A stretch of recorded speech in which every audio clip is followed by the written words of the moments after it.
वो असंख्य नागरिक जहाँ जिनका नाम नहीं है उन सभी को श्रद्धांजलि देते हैं, पुष्पांजलि अर्पित करते हैं कि जिनके कारण आज हम यहाँ पर खड़े हैं। उन वीर सैनिकों को जो भारत की सीमा पर हमारी सुरक्षा कर रहे हैं और आज हम यहाँ पर निश्चित होकर ये गणतंत्र दिवस मना रहे हैं। तो हम आज आने वाली कल आप जो भावी कर्णधार हैं इस देश के लिए, आप अग्निवीर के माध्यम से या आप सेना में बहुत अच्छे उच्च पदों पर पहुँचेंगे।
जिन्हें अब बाबा हरभजन सिंह के नाम से भी जाना जाता है। इनका जन्म 30 अगस्त 1946 में हुआ था और 20 साल की उम्र में ही ये एक सिपाही के रूप में भर्ती हो गए थे। आइए नाटक के जरिए से हम इनके जीवन के बारे में जानते हैं। फाइनली मेरी पोस्टिंग हो चुकी है और मैं अपने देश के लिए अपनी जी जान लगा दूंगा।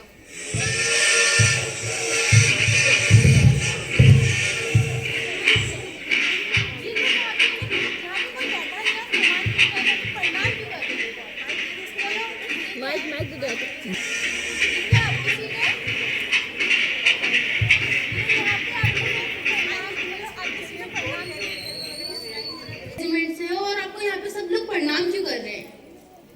आपने सुना क्या?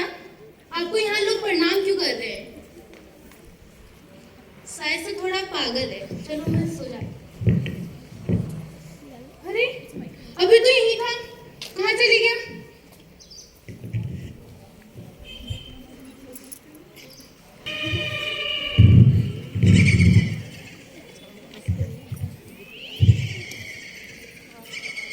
एक मिनट,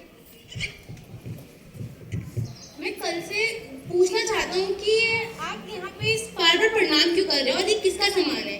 लगता है तुम्हारी नई ज्वाइनिंग है। हाँ, और यहाँ पे कल रात के 2 बजे यहाँ पे कोई बैठा था, और वो कौन थे? ये बाबा हरभजन सिंह जी की सीट है। वही यहाँ पर कल रात बैठे थे।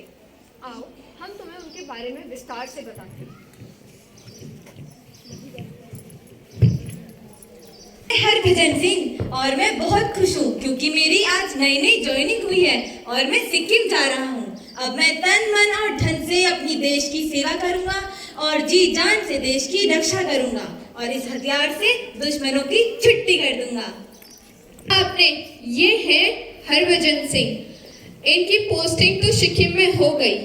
2 साल तक इन्होंने खूब जी जान लगाकर अपने देश की रक्षा करी, लेकिन 2 साल बाद कुछ ऐसा हुआ। आइए देखते हैं।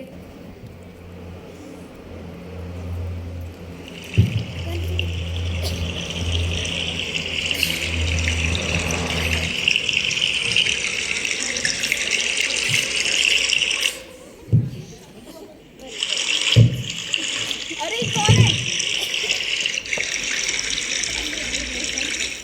ये क्या हुआ? हरभजन सिंह घाटी में घिर गए। ये तो बहुत बुरा हुआ। चलिए देखते हैं आगे क्या हुआ। भगवान, 3 दिन हो गए और ये हरभजन सिंह का कोई पता ही नहीं है।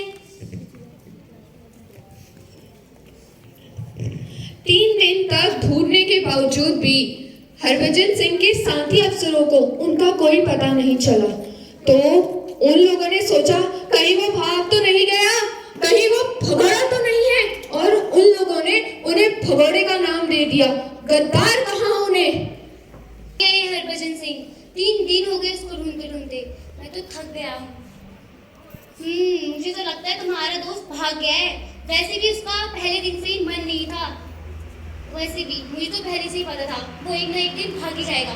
भगोड़ा है तुम्हारा दोस्त, भगोड़ा। वो ऐसा नहीं कर सकता है। ये जी जान लगा देता है। तो उनके साथियों को लगा कि वो भगोड़े हैं, लेकिन कुछ दिन बाद ऐसा हुआ कि सब कुछ बदल गया। आइए देखते हैं। एक दिन हरभजन सिंह अपने एक मित्र के स्वप्न में आया और उन्होंने बताया। चलिए देखते हैं। बनवीर सिंह। तुम आ गए मित्र? हाँ, मैं आ गया। सब तुम्हें यहाँ भगोड़ा कह रहे, कहीं तुम सच में भाग तो नहीं गए? नहीं मित्र, मैं भागा नहीं था। उस दिन जब मैं सीमा पर गश्त लगा रहा था, आतंकवादियों से मुठभेड़ में मेरा पैर फिसल गया और मैं घाटी में जा गिरा। नदी का बहाव मुझे 2 किलोमीटर दूर ले गया और तब जाकर मैंने अपने प्राण त्याग दिए। तुम मर गए हो तो यहाँ कैसे हो? भले ही मैंने अपना तन त्याग दिया, लेकिन मेरा मन अभी भी देश की सेवा कर रहा है। और तुम उन लोगों को बता देना कि मैं भागा नहीं था। वो लोग मुझे भगोड़े का नाम दे रहे हैं। मैं तो देश के लिए शहीद हो गया था। अब मैं चलता हूँ मित्र। रुक जाओ।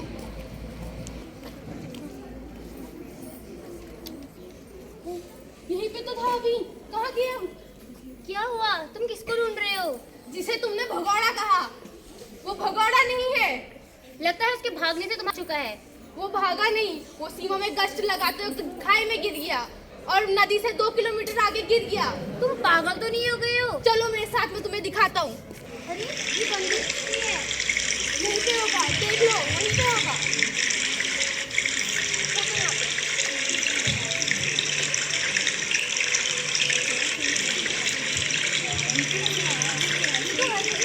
कंगाल लगती है। मैंने कहा था ना, वो भागा नहीं है। हाँ, तुमने सही कहा था। मुझे माफ कर देना मेरे मित्र।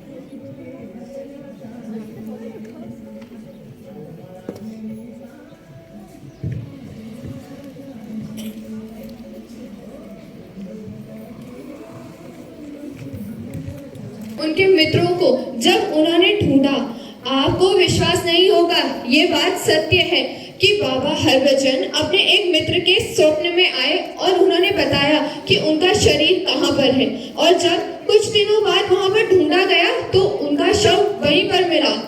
इसी प्रकार खूब सारी और घटनाएं हुई जिनसे उनके होने का लोगों को पता चला। एक बार की बात है, कुछ ऐसा हुआ कि वो सबके सपनों में आने लगे, और मतलब किसी को लगा नहीं कि ये सत्य है, लेकिन एक बार जब उनके चीफ कमांडो के सपने में वो आए और उन्होंने कहा, बाबा हरभजन ने उनके कमांडो से कहा कि अगले दिन चीन से तुम्हें एक खत आएगा, जिस खत में ये लिखा होगा कि चीन की सीमा के पास तुम्हारी सेना का एक जवान अपने घोड़े में गश्त लगा रहा है, जो कि सही नहीं है। सीमा के इतने करीब रहना सही नहीं है। और ऐसा ही सत्य में हुआ। अगले दिन चीन से एक खत आया जिसमें लिखा था कि वो एक जवान तुम्हारी सेना का एक जवान अपने सफेद घोड़े में वहां पर गश्त लगा रहा है। जब पता करा तो पता चला कि वो जवान तो कब का मर चुका है। तो वहां पर कौन था? आप लोग यकीन नहीं मानोगे, वहां पर उनकी आत्मा आज भी अपनी देश प्रेम का परिचय दे रही है, आज भी अपनी देशभक्ति कर रही है और हमारी सीमा पर अपने देश की रक्षा कर रही है।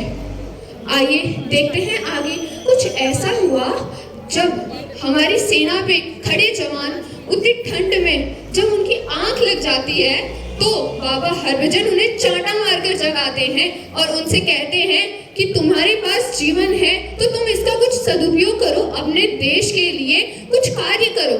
आइए इसकी एक छोटी सी झलक देखते हैं। आज तो बहुत ठंड है, सही में बहुत ठंड है।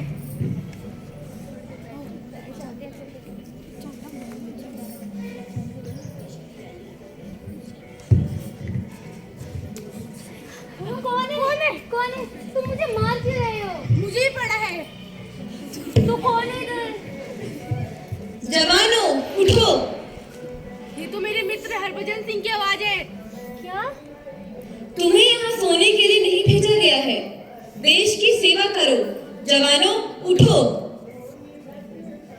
देखो वो मरने के बाद हरभजन मरने के बाद भी अपनी सेना के लिए अपनी जी जान लगा रहे हैं और हम जिंदा होते हुए भी यहाँ पे सो रहे हैं।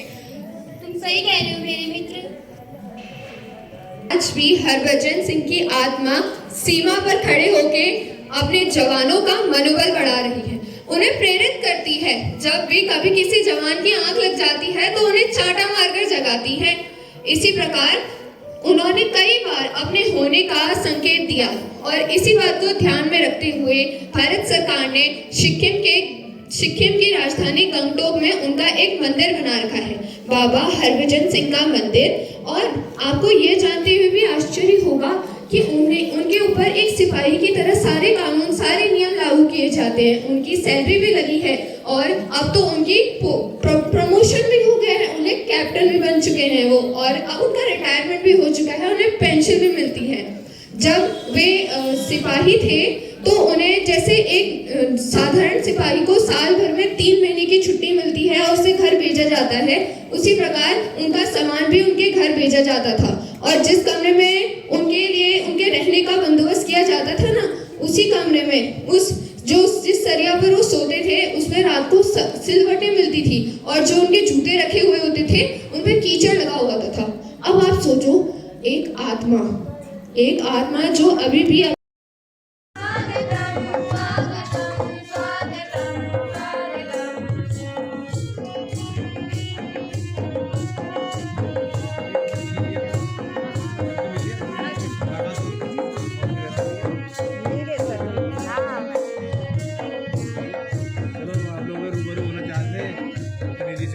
पहचानना चाहिए और कोई काम होगा बताना आप लोगों को।